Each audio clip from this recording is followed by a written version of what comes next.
அதெல்லாம் ஒண்ணும் தேவையில்லை. யாரு நீங்க ஒண்ணு ஆஸ்பத்திரி கூட்டு போக வேணாம். நீ போறா பாத்துக்கிறேன். என்ன பண்றீங்க? எங்க கூட்டு போற? வேடிக்கை வந்துருக்க வந்து புரியாத என்ன பண்ணிருக்கீங்க? பேசுறது தொலைச்சு புரியும். ஒரு ஆஸ்பத்திரி கூட்டு போற. யார் ஹாஸ்பிட்டல் கூட்டு போறது? எங்க அண்ணன் ஹாஸ்பிட்டல் கூட்டு போய் எங்களுக்கு தெரியாது. யாரும் பேசக்கூடாதுன்னு சொல்றேன். அப்படி எல்லாம் விட முடியாது. மனுஷன் இவன் எழுத்து கொடுக்கார கிடையாது. இவரோட மருமைய மாமனார் ஆஸ்பத்திரி கூட்டு போக கூடாதுன்னு சட்டம் கிடையாது. எதுக்கு பேசிட்டு வாடா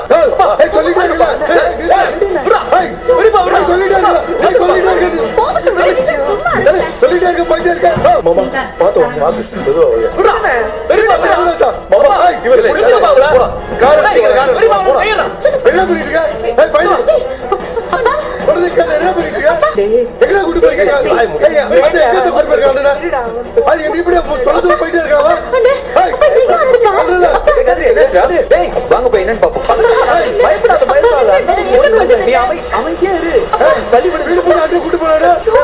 சரியில்லை பிரச்சனை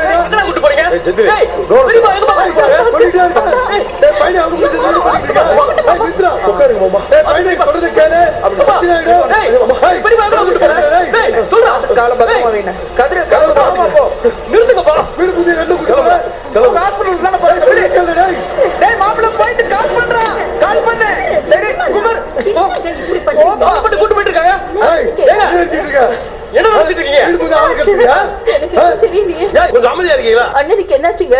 எனக்கு படபடப்பா இருக்கு. ஒரு கவலைப்படாது மாமா. அப்பாவுக்கு என்னடா மாமா ஆச்சு? நல்லாயி வந்துருவாருப்பா. என்னையா என்ன நடந்துட்டு இருக்கீங்க? எங்கேயோ அண்ணன் கூட்டு போறான் சொல்லி எங்க கூட்டு போறான்? அதான் சொன்னேன்ல ஆஸ்பத்திரி கூட்டு போறேன். அதான் எந்த ஹாஸ்பிட்டல் கேக்குறான்? ஏற்கனவே அவருக்கு வைத்தியம் பார்த்த ஆஸ்பத்திரி தான் கூட்டு போறேன். எங்க அண்ணனுக்கு உடம்பு சரியில்லை கூட்டு போறதுக்கு நாங்க இருக்கோம். வீடு பூந்து அப்பனும் பிள்ளை எங்க அண்ணனை கத்திட்டு போறீங்களா? ஏன் சொத்த ஆட்டிய போட பாக்குறீங்களா? சொல்லியா? அதெல்லாம் இல்லப்பா. பெரியப்பா கொல்ல பாக்குறாங்க. கொல்ல தானே பாக்குறீங்க? பெரியப்பா சொல்லுங்க. கொல்ல பாக்குறது கொல்ல பாத்துட்டு ஆர்ஜிஎம் மேல பள்ளிக்கு போறதுல ஓம் பழக்கம்டா. அந்த காலத்துல இருந்து இப்ப வரைக்கும் அடுத்தவங்களுக்கு நல்லது நினைக்கிறதா எங்க பழக்கம்? என்ன விட்டா பேசிட்டே இருக்கு நீ? மாப்பிள்ள தலையும் புரியாம வாலும் புரியாம நாங்க நின்னுட்டு இருக்கோம்ப்பா. இங்க என்ன நடக்குது மாப்பிள்ள? அப்படி மௌனம் செஞ்சு திட்டு வர பண்றீங்க. அப்படியே பழி எங்க மேல மாத்துறீங்களோ நல்ல மாதிரி. அத்தா இவங்க எல்லாம் நம்பாதீங்க. பெருசா டிராமா போட்டு ஏதோ அட்டை போட பாக்குறானோ என்ன இப்ப தெரிஞ்சாகணும். ஆமா எங்களுக்கு வேற வேலை வெங்காயம் இல்ல வரு. பேசாம இருந்துங்க. அவங்க வேற திரும்ப கதிர அவரை வீட்டு கூட்டு வர வரைக்கும் ஒரு வயல எதுவும் பேசக்கூடாது. பேசுவோமையா நாங்க பேசுவோம். கூட்டிட்டு போனது ஏன் எங்கன்னு கூட சொல்லாம பையன் அப்படியே கூட்டு போறோம். அதுக்கு நீ உடந்தையா இல்ல ஒட்டுமொத்த குடும்பம் உடந்தையா? நிஜமாவே உங்க அண்ணன் மேல அக்கறை இருந்தா தயவு செய்து கொஞ்சம் பேசாம இருக்கியா? சும்மா நிறுத்தியா? சும்மா அப்படி நல்லவங்க நடிச்சுட்டு இருக்க. என்ன நினைச்சு அப்பா முன்னாடி விளையாண்டுட்டு இருக்கீங்க? வீடு போய் அண்ணனை கத்திட்டு போறீங்க. அவளுக்கு தெரியும் வந்துச்சு உங்களுக்கு. இப்ப மட்டும் நான் போலீஸ்ல போய் கம்ப்ளைண்ட் கொடுத்தேன்னு வச்சுக்க ஒட்டுமொத்த குடும்பம் வச்சு கைத்திடுவாங்க தெரியல. போலீஸ்ல போய் பாரு கொடுக்கறது ஒண்ணு உனக்கும் மகனுக்கு ஒண்ணு புதுசு இல்லையா? கம்ப்ளைண்ட் கொடுத்தேன்னு வச்சுக்க முந்த ஆளை கத்துறதுக்கு உள்ளத்துக்கு வச்சு முட்டிக்கு ஆளை கட்டிடுவாங்க. பண்ணவா கூடியா கூடு யார் வேணாம்னு சொன்னது? ஆமா எந்த தைரியத்துல இதெல்லாம் பண்ணு போலீஸ் வந்து விசாரிக்கிட்டோம். உண்மையெல்லாம் வரும். விசாரிக்க வேண்டிய முறையில விசாரிச்சா எல்லாம் உண்மையை வெளியே வரும். உண்மையில நிறைய இருக்கியா? அதெல்லாம் வெளியில வந்தோம் நீ யாரும் தாங்க மாட்டீங்க. அதெல்லாம் தாங்க சொல்லியா சும்மா டிராமா போட்டுக்கிட்டு என்ன தாங்க மாட்டேன். சும்மா ஏதாச்சும் கதை விட்டு ஏன் சொத்த ஆட்டை போடுறதுக்கு இன்னும் பையனை சேர்ந்து என்னென்னமோ டிராமா போடுறீங்க. அடுத்த சொத்த ஆட்டை போடுறதுக்கு குடும்பமா சேர்ந்து நடிக்கிறீங்களா? உழைச்சு சம்பாதிக்க மக்கள் அடுத்த சொத்த அபகரிக்கிறதுக்கு அலைகிறீங்க. அப்பனும் பிள்ளையோ தக்கமில்ல உங்களுக்கு. பாருங்க தேவையில்லாம பேசிட்டு இருக்காதீங்க. இங்க யாருக்கும் எந்த சொத்தையும் அபகரிக்கணுங்கிற ஆசையே கிடையவே கிடையாது. அப்புறம் எதுக்கு நான் கூட்டு போனா? கேள்ற நல்லா கேக்குறல. அப்புறம் என்ன கூட்டு போறோம்? தம்பி எங்க பெரியப்பாவா? டேய் உங்க குடும்பத்தை பத்தி எனக்கு தெரியாது. அப்படி யோக்கியம் பேர் பேசுறீங்க. பாக்குற பாரு எப்ப ஏமாறுவோம் அட்டை போல சுத்தி திருட்டு கும்பல் தான் நீங்க. உங்களை பத்தி தெரியுமா? உள்ளிக்கே இருக்கேன் திரும்ப ஏதாவது பேசிக்கே இருந்தா அவ்வளவுதான் மரியாதை உனக்கு. என்ன நல்ல மாதிரி யோசனை பாரியா? எங்க அண்ணனை பத்தி எனக்கு தெரியும். நீங்க யாரா? நீங்க பையன் வந்து எங்க வீட்டு எதுக்கே தலைறீங்க? எங்க வீட்டு ஆளுங்களே இல்லையா? நீங்களா வந்துருக்கீங்க. மௌனம் நீனு தான் வந்து பாத்துக்கணுமா? அறுத்து விட்டுட்ட வரவா ஒட்ட வைக்கிறதுக்கு வரீங்களா? இந்த பையா எங்க அண்ணனுக்கு ஒண்ணுன்னா நாங்க பாத்துப்போம். எங்களுக்கு எல்லாம் பாத்துக்க தெரியும். அந்த தகுதி இருக்கு.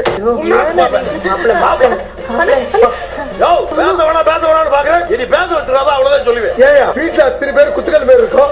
எங்க அண்ணனுக்கு உடம்பு சொல்ல நாங்க டாக்டர் கிட்ட கூட்டு போறோம். ஓமாவும் எதுக்கு எங்க வந்து கூட்டு போறோம்? அதுக்கு முதல்ல பதில் சொல்லியா சொல்லுங்க. எங்க அவங்க பாத்துக்கிட்டவங்க கதிர் விட்டுட்டு வர வேண்டியதானே? எதுக்கு பாவம் தேவையில்லாம முன்னாடி நின்னுட்டு இருக்கான் எல்லாத்துக்கும்? கோமதி உனக்கு எது தெரியாது கோமதி. நீ கொஞ்சம் பேசாம இருக்கியா? ஓ என்ன டிராமாடா அப்பா. எதுக்குங்க கதிர் தேவையில்லாம பழிய ஏத்துக்கணும்? இவங்க ஊரா கையாளாத ஆளா இருக்காங்க. அதனாலதான் கதிர் பழி நானும் கொஞ்ச நாளா பாத்து தான் இருக்கேன். கதிர் அவர் அங்க கூட்டி போயிட்டா, ஆஸ்பத்திரி கூட்டி போயிட்டா, அங்க 2 பேசுறா, இங்க 2 பேசுறான்னு அதுக்கு அவன் மேல பழிய தூக்கி போட்டு தானே இருக்கீங்க. எல்லா போலியும் அவன் தாய்கிட்ட எதுக்கு அதெல்லாம் பண்ணிக்கிறான்னு உங்களுக்கு எல்லாம் தெரிஞ்சா நீங்க யாரும் தாங்க மாட்டீங்க. சொல்றதுல சொல்லியா எல்லா உண்மையும் தெரிஞ்சான்னுட்டு சும்மா எல்லாரும் ஏமாத்திட்டு இருக்க. என்ன உண்மை சொல்லியா?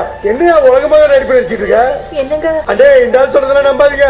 அத்தா உனக்கு தான் சொல்றேன், உண்மையை நாங்க தாங்கிறதுல அப்புறம் இருக்கட்டும். இந்த சொத்தை ஆட்டே போறதுக்கு தானே உன் மவன் எங்க அண்ணன் மேடியே சுத்திட்டு இருக்கான்.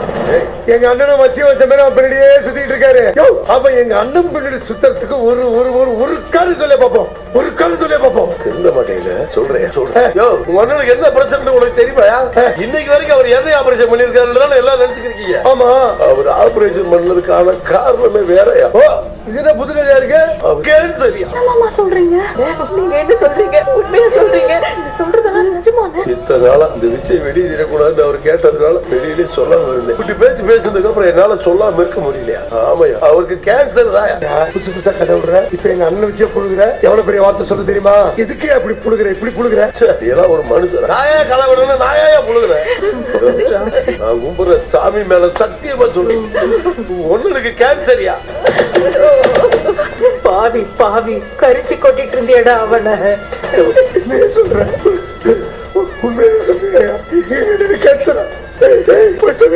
ஐயோ ஐயோ, என்ன மச்சான் சொல்றீங்க நீங்க? எப்ப இருந்த மச்சான் என் அண்ணனுக்கு இந்த வியாதி வந்தது?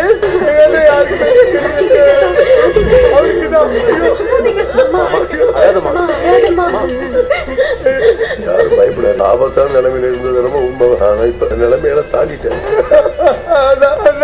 கதிர் அவரு கூட இருந்து அவருக்கு பண்ண வேண்டிய ஆபரேஷன் நல்லபடியா பண்ணி முடிச்சிட்டோம். பெரியப்பாக்கு இப்படி ஒரு பிரச்சனை இருக்குன்னே வச்சுக்கோங்க. எங்களுக்கு தெரியாத விஷயம் கதிருக்கு எப்படி தெரியும்? பெரியப்பா சொன்னாரா? அவரா சொல்லல, கதிர் தான் கண்டுபிடிச்சான். அவனுக்கு விஷயம் தெரிஞ்சதுல இருந்து இப்ப வரைக்கும் அவர் கூடயே தான் இருக்கான். என்ன நான் சொல்றதுல நம்பிக்கை இல்லைன்னா கதிர் அவர் ஆஸ்பத்திரி கூட்டு போயிருக்காருல, அந்த ஆஸ்பத்திரிக்கு போ, அங்க போய் கேளு, டாக்டர் சொல்லுவார். கடவுளே, அவருக்கு வைத்தியம் பண்ண இடத்துல ஆபரேஷன் பண்ணாலும் தொடர்ந்து ட்ரீட்மெண்ட் பண்ணணும்னு சொல்லியிருக்காங்க. அதுக்கான ட்ரீட்மெண்ட்டுக்கு தான் மதியம் 2 பேரும் போயிருக்காங்க. அதுக்கப்புறம் ஏதாவது அவருக்கு பக்க வலி வந்துச்சுன்னா டாக்டர் உடனே ஆஸ்பத்திரி கூட்டுக்கு வந்திருக்கட்டு கதிர்கிட்ட சொல்லியிருக்காங்க. அதனாலதான் ராத்திரி போற தூங்காம என் மயன் எடுத்து வந்திருக்கான்.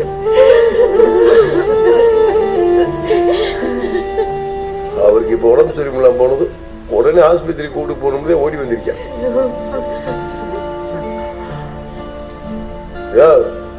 நீ நினைக்கிற மாதிரி வேற எந்த ஆசையும் எண்ணமும் என் மகன் கதிரி கிடையாது. எல்லாம் ஒரு மனுஷன உண்மை தெரியாம எப்ப பாரு அது மேல படி தூக்கி போடுறது. இன்னொரு விஷயம் உங்களுக்கு தெரியுமா? உங்க யார்ட்டையுமே உண்மையை சொல்லக்கூடாதுன்னு சொன்னதே உங்க அண்ணதாயா கதிர்ட்டு ஏன்ட்டு சொன்னார். இருந்தாலும் அவர் கேட்டுக்கிட்டதை மீறி உன்கிட்ட எதுக்கு உண்மையை சொல்றீங்களா? என் பையனுக்காக போய் நான் உண்மையை சொல்லணும்னு வச்சுக்க. நீ உன் மகனை சேர்ந்து என் மகனை கொண்டாலும் கொண்டு விடுவியா? அப்படி ஆள் தானே நீங்க 2 பேரும். உண்மையதான் சொல்றியா? எங்க கேட்கிறியா? பொய்க்க சொல்றியா? உண்மையதான் சொல்றியா? நான் சொல்றது என்னைக்கே நீ நம்பி இருக்க? நான் சொல்றது நீ நம்பவே வேணாம், விடு. அதே சொன்ன கதிரி கூட்டு போன ஆஸ்பத்திரி நீங்களும் போய் கேளுங்க, டாக்டர் உண்மையை சொல்லுவார்ல, அப்ப நீ நம்பவே இல்ல. பாவி பாவி அவனை திட்டிக்கிட்டே இருந்தேடா. ஐயோ, யாரும் கவலைப்படாது. அவர் கடவுள் வினியத்துல சீக்கிரம் சரியாயி வீட்டுக்கு வந்துடுவார். எங்க நீங்க வெளியே வச்சு சொன்னதெல்லாம் உண்மைதானா? எங்க அண்ணனுக்கு நிஜமாவே கேன்சர் தானா? யாராவது புரிஞ்சு விடுவாங்களா? அழாத அழாதியா? எங்க அப்பாவுக்கு இம்பட்டு பெரிய பிரச்சனை இருக்கு. ஆனா நான் எதுவுமே தெரியாம இருந்திருக்கேன். உனக்கும் இல்லடி, எங்க யாருக்குமே எதுவுமே தெரியலையே. எங்க அண்ணனுக்கு இவ்வளவு பெரிய பிரச்சனை இருக்குன்னு உங்களுக்கு எப்ப தெரியும்? கதிர் சொன்னானா? அவன் சொல்லல. அன்னைக்கு சென்னையில இருந்து உங்க கூட ஒரு போலீஸ்கார தம்பி இருந்தாருல, சுரேஷ்.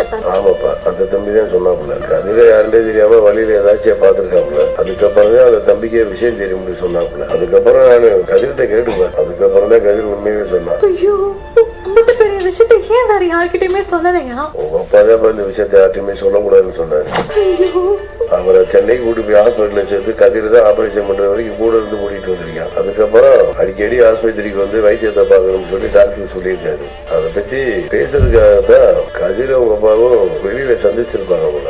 அப்பதான் அந்த குமரவேல் இருக்கியால, அவரை தள்ளி விட்டு கலாட்டா பண்ணு. அதான் போலீஸ் ஸ்டேஷன் வரைக்கும் போய் பஞ்சாயத்து ஆகி போச்சு. என்னங்க இது? என்ன சாதாரண விஷயமா? அம்பட்டு பெரிய வியாதி இது. கதிரை மட்டும் வச்சுக்கிட்டு எல்லாத்தையும் சரி பண்ண நினைச்சாரா அண்ணன்? யார்கிட்டயாவது சொல்லிருக்கணும்ல அவரு. நானே அவர்கிட்ட கேட்டேன். அவரு வெளியில தெரிஞ்சா எல்லாரும் வருத்தப்படுவாங்கன்னு சொன்னாரு. அப்புறம் வீட்டுல ஒருத்தருக்கு இந்த மாதிரி உடம்பு சரியில்லைன்னா எல்லாரும் வருத்தப்படதான் செய்வா. அதுக்காக வெளியில சொல்லாமே எல்லாத்தையும் பண்ணிட முடியுமா என்ன? அதெல்லாம் அவர்கிட்ட எத்தனையோட சொல்லி பார்த்தாச்சு. ஏன் நானும் கூட சொல்லி பார்த்தேன், கதிரையும் சொல்லி பார்த்தேன். அவரு கேட்கவே இல்லையா. கடைசியில பார்த்தா அது இவ்வளவு பெரிய பஞ்சாயத்துல வந்து வழக்கமா எது நடந்தாலும் கதிரி என்கிட்ட சொல்லுவான். இந்த மாதிரி விஷயத்த என்கிட்ட சொல்லவே இல்லையே. ஏன் செந்தில் உங்ககிட்ட ஏதாவது சொன்னானா? இல்ல அவன் என்கிட்டயுமே எதுவுமே வாயெல்லாம் திறக்கல. எனக்குமே எதுவுமே தெரியாது. உனக்கும் தெரியாதா? இப்ப வரைக்கும் யாருக்குமே தெரியாமத்தேன் அவரை ட்ரீட்மெண்ட் கூட்டிட்டு போயிருக்கேன் போல. நேரத்துக்கு முன்னாடி கூட எங்க வீட்டையே எட்டி எட்டி பாத்துட்டு இருந்தான். நான் கேட்டேன் என்ன விஷயம்னு. ஆனா அப்ப கூட என்கிட்ட ஒரு மூச்சு கூட விடல. எனக்கு அண்ணனை நினைச்சு ரொம்ப கவலையா இருக்கு. அண்ணனை பார்க்கணும் போல இருக்கு. எங்க அப்பாவை பார்க்கணும் மாமா, உடனே பார்க்கணும். போனப்ப அதான் கதிர கூட போயிருக்காங்கல்ல, அங்க என்ன நிலவரம்னு பார்த்து சொல்லட்டும். அப்புறம் நம்ம போறத பத்தி பேசுவோம்.